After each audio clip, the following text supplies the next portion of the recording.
بسم اللہ الرحمن الرحیم۔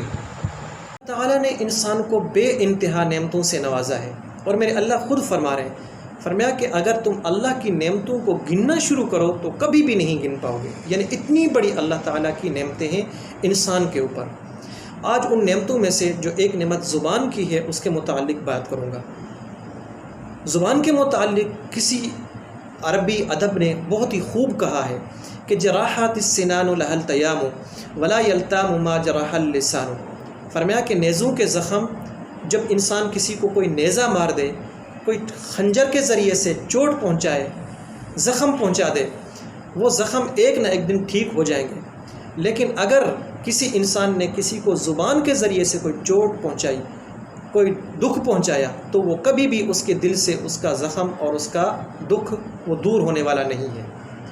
یعنی زبان ایک ایسی خطرناک چیز ہے، اور اگر اس کو صحیح استعمال کر لے تو یہ انسان کو فرش سے عرش تک پہنچا دیتی ہے، لوگوں کے دلوں پر راج کرنے والا بنا دیتی ہے۔ اور اگر انسان کو اس زبان پر کنٹرول نہیں ہے تو یہ انسان کسی کام کا نہیں ہے۔ لوگ اس سے بات کرنے سے گھبراتے ہیں کہ اس سے کیا بات کی جائے۔ تو اس لیے زبان جب اللہ نے دی ہے نعمت، اس کو استعمال کیسے کرنا ہے یہ بھی ہمارا سوچنا چاہیے۔ ہمیں سوچنا چاہیے کہ اس کو کیسے استعمال کرنا ہے، کس سے کس طریقے سے کس لہجے میں بات کرنی ہے۔ حضرت موسیٰ علیہ السلام اللہ کے نبی ہیں۔ جب اللہ تعالیٰ کا حکم ہے کہ فرعون کے پاس جاؤ، فرعون ایک طرف سے ظالم بادشاہ، اور وہ ایسا ظالم بادشاہ ہے جنہوں نے نعوذ باللہ اپنے آپ کو یہ کہتا تھا کہ میں تو خدا ہوں، میں اللہ ہوں۔ اللہ تعالیٰ ان سے بھی یہ فرما رہے ہیں کہ موسیٰ فرعون کے پاس جا کے ان کو واعظ و نصیحت کرو، اس کو بلاؤ، لیکن کچھ اس کے لیے بھی اصول و ضوابط ہیں۔ وہ کیا ہیں؟ اللہ فرماتے ہیں کہ فَقُولَا لَهُ قَوْلًا لَيِّنًا۔ جا کے جب موسیٰ فرعون سے بات کرو تو غصے میں نہیں آنا، نرمی کے انداز میں ان سے بات کرنا، دھیمے لہجے کے اندر، دھیمے لہجے سے ان سے بات کرنی ہے آپ نے۔ تو یہ اللہ تعالیٰ اصول و ضوابط بھی بتا رہے ہیں۔ اور اسی طریقے سے حضرت لقمان حکیم، وہ حالانکہ نبی نہیں ہیں، اللہ کے ولی ہیں، لیکن اللہ نے ان کا ذکر قرآن کے اندر فرما دیا۔ ایک مرتبہ حضرت لقمان حکیم کہیں واعظ و نصیحت کر رہے تھے، کسی مجلس کے اندر بیان کر رہے تھے، تو وہاں پر کسی مجلس میں کھڑے ہو کے کسی نے پوچھا، اے لقمان، آپ تو بکریاں چراتے تھے، یہ اللہ نے آپ کو اتنا بڑا رتبہ اور اتنا بڑا مقام کیسے دیا؟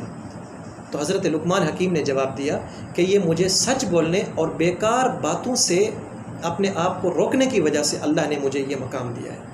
تو دیکھیے ہم زبان کتنے دن کے اندر روزانہ کیسے فضول باتوں میں لگے رہتے ہیں، کسی کی گلا، کسی کی غیبت، کبھی کیا۔ تو ان چیزوں سے بچنا ہمارے لیے ضروری ہے۔ اور اسی طریقے سے حضرت لقمان حکیم بہت بڑے دانا ہیں اور تھے غلام۔ ان کو مالک نے کہا کہ یہ بکری ہے، جاؤ اس کو ذبح کرو، اور ذبح کر کے اس کے گوشت کے جو دو بہترین حصے ہیں وہ نکال کر میرے پاس لے آؤ۔ حضرت لقمان حکیم گئے، بکری کو ذبح کرنے کے بعد اس بکری کا ایک دل اور ایک زبان لے کر حاضر ہوئے۔ مالک دیکھ کے حیران رہ گئے، تو میں نے ان سے بہترین چیز کہی تھی، یہ تو صرف دل اور زبان لے کر ہے۔ کچھ دنوں کے بعد دوبارہ ان سے کہا کہ جائیے، یہ بکری لے جاؤ، اس کو ذبح کرو، اور جو اس بکری کے اندر جو بدترین حصہ ہے وہ نکال کر لے کے آؤ۔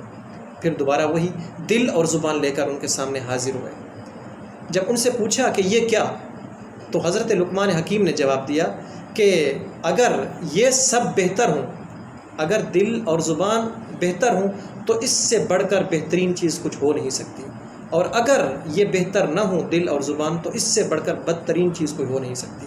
تو اس لیے ہمیں بھی چاہیے کہ ہم زبان کو کیسے، اسی لیے میرے رسول اللہ صلی اللہ علیہ وسلم نے ارشاد فرمایا کہ جو بندہ مجھے دو چیزوں کی ضمانت دے اس کے لیے میں جنت کا ضامن ہوں۔ نمبر ایک، جو بندہ انسان زبان کی ضمانت دے، اور نمبر دو، جو اپنی عزت اور شرمگاہ کی ہی ضمانت دے تو میں اس کے لیے جنت کا ضامن ہوں۔ تو ہمیں دیکھنا ہے، خود غور کرنا ہے کہ ہم کہاں کھڑے ہیں اس وقت، اپنی زبان کو کیسے استعمال کرتے ہیں۔ اگر یہ میری بات آپ حضرات کے سمجھ میں آئے تو ضرور اس چیز کو لائک اور شیئر ضرور کیجیے گا۔ جزاکم اللہ خیر۔